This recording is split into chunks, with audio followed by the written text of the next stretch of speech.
आज नशा मुक्ति अभियान के तहत हम देवरिया जिले के तिवई गांव में आए हैं। तिवई गांव में मुख्य पार्वती देवी और पुष्पा देवी, जैसे ये बड़ी चखनी गांव है, ये तिवई गांव का एक टोला है। अभी यहाँ 2-3 टोले और हैं, ऐसे ही है ना? 7 टोला है यहाँ पे। तो अगर ईश्वर की कृपा रही तो बारी बारी सबसे मिला जाएगा।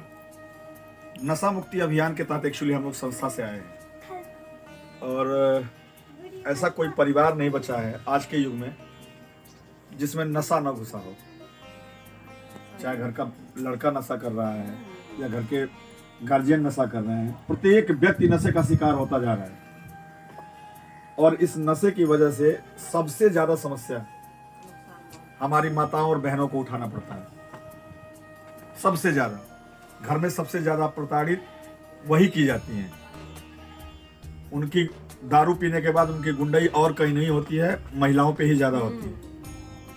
महिलाओं पे अत्याचार बढ़ जाता है। बीवी के गहने बेच देते हैं, घर के बर्तन तक बेच देते हैं, खेत बाड़ी खेत खलिहान सब कुछ बेच देते हैं। ये लोग दारू के नशे में यहाँ तक नहीं सोचते कि मैं कर क्या रहा हूँ। और जब तबीयत खराब होती है तो वही खेत बेच के या कर्ज लेके ब्याज पे पैसा लेके लोग, बीवी रोते रोते किसी से कर्ज मांगती है, दवा कराती है उनका घूम घूम के, और फिर ठीक होने के बाद वो फिर दोबारा नशे का शिकार होता है। तो हमारी संस्था ने एक नशा मुक्ति अभियान शुरू किया है, जिसके तहत आज हम आप लोगों को समझाने आए हैं। मान के चलिए 15 से 20 दिनों के अंदर हमारे बड़े साहब जो मानव शिक्षा सेवा के प्रबंधक हैं, माननीय श्री आलोक गुप्ता जी, वो आप लोगों के बीच निश्चित आएंगे। आज तक बड़े साहब कभी आपके इलाके में आए नहीं हैं, तो बहुत जल्दी उनसे मिलने का मौका आप लोगों को मिलेगा। मंच के माध्यम से वो बताएंगे कि नशा का दुष्प्रभाव क्या होता है। जिन परिवारों में नशा घुस चुका है वहाँ की कितनी दुर्गति होती है। हमारे बच्चे अच्छे स्कूलों में नहीं पढ़ पाते हैं, बच्चे अच्छे स्कूलों में नहीं पढ़ पाते हैं। हम अपने बच्चों को ऐसे चाह के भी ऐसे स्कूलों में नहीं भेज पाते कि जहाँ हमारा बच्चा अच्छा शिक्षा ले पाए। तो हमारी संस्था ने यहाँ बारा दीक्षित एक गांव है, बारा दीक्षित बढ़िया हरदो में अब ओम साई एजुकेशनल एकेडमी के नाम से बहुत जल्दी एक विद्यालय खुलने वाला है। उस विद्यालय में जो भी किसी न किसी रूप में हमारी संस्था से जुड़े हुए व्यक्ति हैं, उनके बच्चे उसमें पढ़ेंगे। और कोई ये नहीं उनसे बोलेगा कि आप महीने की फीस ला के जमा कीजिए। आप हमको धीरे धीरे 7 साल बाद हमको वो पैसा लौटा दीजिएगा फीस का। हमारी संस्था में अन्य भी सुविधाएं हैं। आप लोगों को जैसा कि आप बता रही थी कि हमको फला चीज़ मिलती है, तो हमारी संस्था में आपको पत्तल ग्लास, टेंट हाउस, गाड़ियों की सुविधा, आरओ प्लांट की सुविधा, ये सारी सुविधाएं आपके सदस्य जो जुड़े हुए हैं उनको मिलती है। कहीं से कोई दिक्कत नहीं है। तो मैं चाहता हूं कि जो व्यक्ति न जुड़े हों हमारी संस्था से, वो एक बार हमारी संस्था पे विश्वास करें, हमारे साथ जुड़ें और कदम से कदम मिला के चलने का प्रयास करें। हम चाहते हैं, देखिए समाज में बहुत सारे लोग होंगे, लेकिन कोई एक दूसरे की हेल्प करना नहीं चाहता आज के युग में।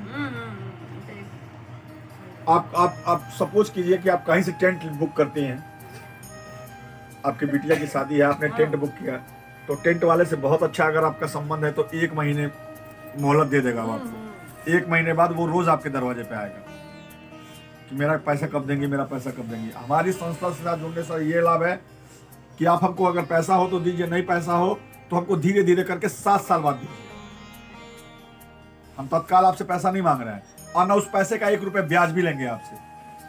आप मार्केट में जाके रेट पता कीजिए कि मार्केट में टेंट हाउस की दुकानों पे क्या रेट टेंट मिलता है भाड़े पे, और हमारी संस्था में पता कर लीजिए। अगर हमारा सस्ता हो, लगता हो कि आपको हाँ सस्ता भी है और हमको पैसा भी जल्दी नहीं देना, तत्काल नहीं देना है, तो ये चीज़ बताइए। एक तो आपकी बिटिया की शादी का बोझ है, अब सोचिए दुनिया भर के खर्च होते हैं उसमें।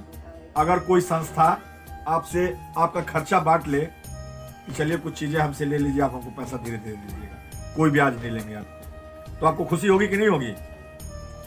सबसे ज़्यादा खुशी होगी ना इस बात की कि कोई ऐसी संस्था है जो हमसे तत्काल रुपया नहीं मांग रही है और ना कोई उसका ब्याज ले रही है। वो हमसे ये बोल रही है कि हमको पैसा 7 साल में दीजिएगा धीरे धीरे करके। तो ये हमारे लिए एक बहुत बड़ा अवसर है ये प्रत्येक उस व्यक्ति के लिए, हमारे इलाके के लिए, हमारे गांव के लिए बहुत बड़ा अवसर है कि कोई अब ऐसी मानव शिक्षा सेवा संस्था है जो हमसे न ब्याज लेती है न तत्काल पैसे की डिमांड करती है। वो कहती है पहले आप हमसे सहयोग ले लीजिए, अपना काम चला लीजिए, उसके बाद हमको पैसा दीजिए। कौन करता है ऐसा, बता दीजिए, कोई है ऐसा करने वाला? नहीं। पूरा मैं ये कह रहा हूँ कि देवरिया छोड़ दीजिए, गोरखपुर, बनारस, आजमगढ़, मऊ, संत कबीर नगर, ऐसा कोई जिला बता दीजिए जहाँ इस तरह की सुविधाएं कोई मुहैया कराता हो। आप लोगों को बता दूं कि आप अभी मैंने पूछा था आप लोगों से, मत बोलिए, परसा जंगल एक गांव है आपकी तरफ, वहां पे हमारी संस्था के एक सदस्य हैं, मतलब थी, वो मर गई है बेचारी, उनके पति का नाम है रविशंकर प्रसाद।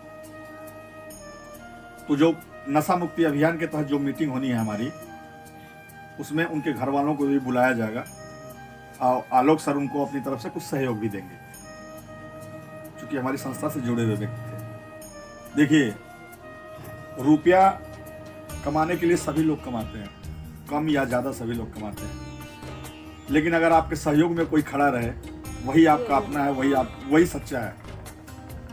तो हम तो कहते हैं कि आप हमसे सहयोग लीजिए, हम देने के लिए तैयार हैं, हमको उसका ब्याज मत दीजिए, कहीं से कुछ कोई ऐसी चीज नहीं है जो धोखाधड़ी वाली हो। आप मार्केट में वैल्यू पता कर लीजिए कि गाड़ियाँ किस रेट में बुक होती हैं, या पत्तल ग्लास किस रेट में मिलते हैं, और संस्थान को किस रेट में देती है। अगर हमारा फायदेमंद हो तो आप हमको ज्वाइन कीजिए, और कहीं से भी डरने की जरूरत नहीं है किसी को, एकदम बिल्कुल। जो कहा जाता है ना कि देखिए, समंदर के किनारे खड़ा रह के समंदर की गहराई का अंदाजा नहीं लगाया जा सकता है। अगर कोई व्यक्ति समंदर के किनारे खड़ा रहे तो वो अंदाजा नहीं लगा पाएगा समंदर कितना गहरा है। कौन लगाएगा? जिसको तैरना आता हो, वही कूदेगा ना, जिसको तैरना आता हो। तो किनारे बैठ के अंदाजा मत लगाइए, एक बार उतरिए और देखिए कि आपकी विश्वसनीयता पे, आपके विश्वास पे मानव शिक्षा सेवा संस्थान खड़ा होती है कि नहीं होती है। आपके हर कदम पे, आपके हर सुख दुख में हम भागीदार बनने के लिए तैयार हैं। आप हमसे जुड़िए। ये जो विश्वास आप लोगों ने किया है, ये 7 साल तक बनाए रखिए, तोड़िएगा मत। जैसे कोई भी, जैसे मान लीजिए आम में पहले टिकोरा लगता है ना, धीरे धीरे धीरे धीरे वो फल जाके पकना शुरू होता है, तब जाके हम उसका स्वाद ले पाते हैं। ठीक है, तो थोड़ा सा पेशेंस आप लोग रखिए, थोड़ा सा धैर्य रखिए। हो गया।